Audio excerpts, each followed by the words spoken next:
Like many older blowtorches and many older guys my age, this Rothenberger Superfire 2 blowtorch has developed a leaky O-ring. The symptoms of this are gas coming out of the small hole here at the front of the handle. If you have a Rothenberger Superfire 2 or a Bernzomatic of the same design, then keep watching and I'll show you the steps I took to eliminate this gas leak in my blowtorch. Bear in mind, this is a gas appliance. Gas and flames don't mix. This is not advice that you should fix your blowtorch. If in any kind of doubt, buy a new blowtorch, take it to a professional repairer. It's not worth risking your health or your life to save £50 on just buying a new blowtorch.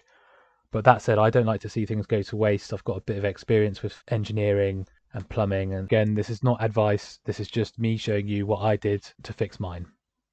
So the chances are, if you've got a similar issue with your blowtorch, you may have already had a go at kind of disassembling the blowtorch. You can take these top bits off and give them a good clean out, which is it's always a good idea to do maintenance on your tools and equipment. But if the problem you're having is that gas leaking out of that hole on the front, then it's unlikely that cleaning the top parts of the blowtorch are going to help you with this issue. What you really need to do is access it through the screw hole where the gas bottle screws into it. This problem is caused by leaky O-rings inside the torch body, so we're going to need to access that from underneath, and it is a little bit involved, but I'm going to go ahead and show you how I've done it on mine. Yeah, unfortunately I lost a little bit of my footage, but as you can see here, I've got it in my vise in the workshop. To get to this stage of disassembly, all I've done is I've taken out, there's like a little brass nipple, which is the first thing you will be able to see in the bottom of your blowtorch, and you can just take it out with a socket spanner.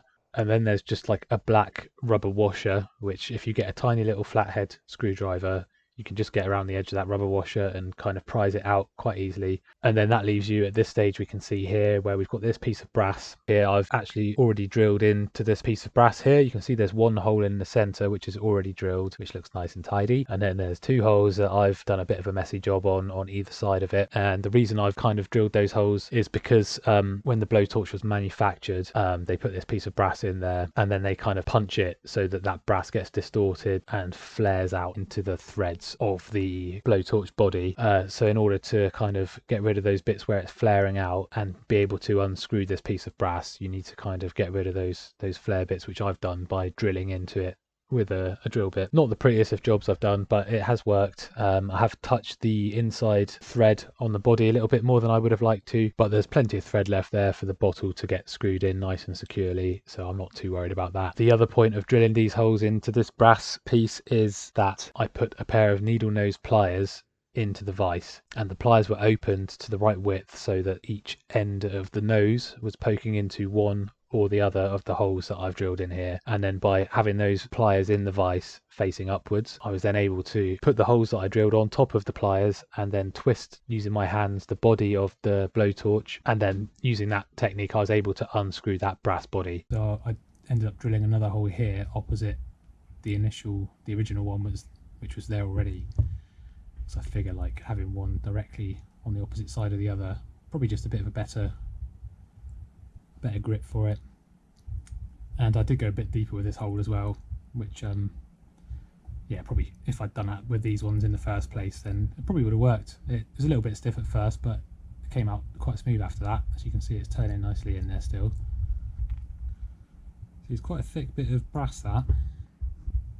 It's got an O-ring here,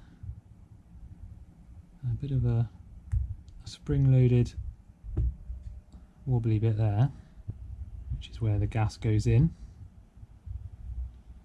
So gas is coming up through the centre here. This next bit just literally just falls out, and there's a few bits, so do be careful to not let them fly everywhere, so you can't remember how they go. So yeah, this video is kind of just as much for me at this point as it is for you. So I can remember where everything goes. So we've got another piece of brass with another O-ring, which I'll put these to one side. So this sits on top of this one. From everything I've read, it's one or the other of these O-rings which is the problem normally, but there is another O-ring up here, and then this has a spring over it, which goes in here like so. So this O-ring creates a seal against the inside of this silver piece here. It sits up like that. Presumably this O-ring does exactly the same.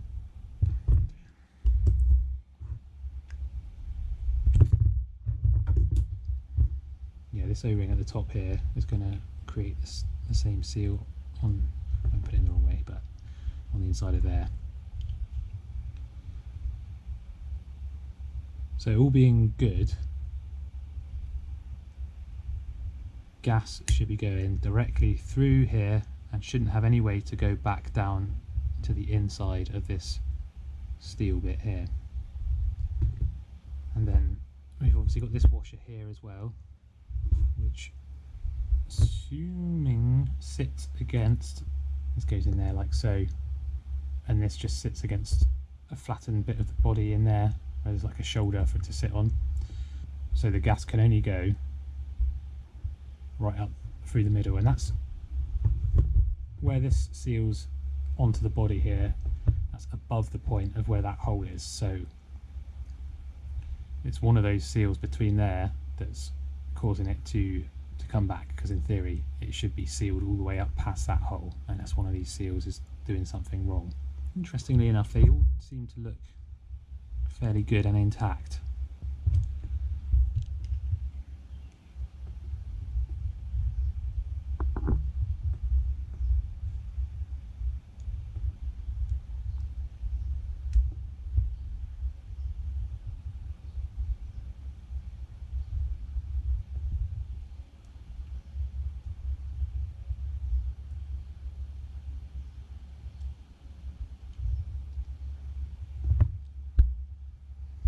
Now that's interesting.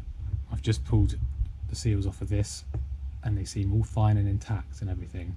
And I was kind of scratching my head thinking, I can't see why, you know, because all of them actually look in good nick, but the first piece that I took out, got my my little wee screwdriver just up under the seal there, and it seems to be, maybe I'm imagining it, but it seems to be kind of leaving a bit of residue as if it's kind of been degrading. What I'll probably do in that case is I'm going to lubricate all of them up with some silicone lubricant and then pop it back together and give it a test and see if it's still leaking or not. Fingers crossed. I think maybe it just needed a bit of lubrication and it wasn't sliding into the bottom of that bit of shiny steel properly and creating the seal good enough, because yeah, I've popped it all back together. I've tried it on the gas. I'll try it now just to show you. There he is, fully screwed onto the gas bottle, and before, like, if you listen, you can't hear anything, but before there was definitely like a distinctive hissing noise coming from that hole, and if I put my finger over it, you could hear it, you could feel the gas coming out and hear the hissing kind of intensify a bit, but it's no longer doing that, and definitely gas in there, definitely functioning still, so I say that's a win. So again, this isn't advice or anything on what you should do or shouldn't do. As I say, the best thing to do if you've got a faulty gas appliance is to get a new gas appliance or get a qualified engineer to repair it for you, but this is just to show you what I did. And yeah, always follow the instructions on the label as well when you're using it. Apparently removing it from the bottle after you finish using it every time is the way forwards to stop this kind of thing from happening. So yeah, I hope somebody finds this useful and enjoy.